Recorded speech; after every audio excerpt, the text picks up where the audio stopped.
एक साधु देश में यात्रा के लिए पैदल निकला हुआ था।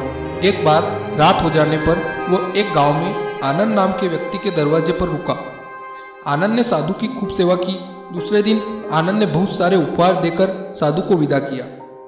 साधु ने आनंद के लिए प्रार्थना की, भगवान करे तू दिनों दिन बढ़ता ही रहे। साधु की बात सुनकर आनंद हंस पड़ा और बोला, अरे महात्मा जी, जो है यह भी नहीं रहने वाला। साधु आनंद की ओर देखता रह गया और वहां से चला गया। 2 वर्ष बाद साधु फिर आनंद के घर आया और देखा कि सारा वैभव समाप्त हो गया है। पता चला कि आनंद अब बगल के गांव में एक जमींदार के यहाँ नौकरी करता है। साधु आनंद से मिलने गया। आनंद ने अभाव में भी साधु का स्वागत किया।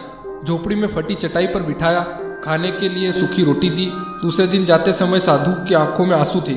साधु कहने लगा, हे भगवान, ये तूने क्या किया? आनंद पुनः हंस पड़ा और बोला, महाराज, आप क्यों दुखी हो रहे? महापुरुषों ने कहा है कि भगवान इंसान को जिस हाल में रखे, इंसान को उसका धन्यवाद करके खुश रहना चाहिए। समय सदा बदलता रहता है और सुनो, यह भी नहीं रहने वाला। साधु मन ही मन सोचने लगा, मैं तो केवल भेष से साधु हूँ, सच्चा साधु तो तू है आनंद। कुछ वर्ष बाद साधु फिर यात्रा पर निकला और आनंद से मिला तो देखकर हैरान रह गया। आनंद तो अब जमींदारों का जमींदार बन गया है। मालूम हुआ है कि जिस जमींदार के यहाँ आनंद नौकरी करता था वह संतान विहीन था। मरते समय अपनी सारी जायदाद आनंद को दे गया। साधु ने आनंद से कहा, अच्छा हुआ वो जमाना गुजर गया, भगवान करे अब तू ऐसा ही बना रहे। यह सुनकर आनंद फिर हंस पड़ा और कहने लगा, महाराज, अभी भी आपकी नादानी बनी हुई है। साधु ने पूछा, क्या यह भी नहीं रहने वाला? आनंद ने उत्तर दिया, हाँ, या तो यह चला जाएगा या फिर इसको अपना मानने वाला ही चला जाएगा। कुछ भी रहने वाला नहीं है। और अगर शाश्वत कुछ है तो वह है परमात्मा और उस परमात्मा का अंश आत्मा। आनंद की बात को साधु ने गौर से सुना और चला गया। साधु कई साल बाद फिर लौटता है तो देखता है कि आनंद का महल तो है किंतु कबूतर उसमें गुटरगू कर रहे हैं और आनंद का देहांत हो गया है। बेटियां अपने अपने घर चली गई, बूढ़ी पत्नी कोने में पड़ी है। दोस्तों, कह रहा है आसमां, यह समा कुछ भी नहीं।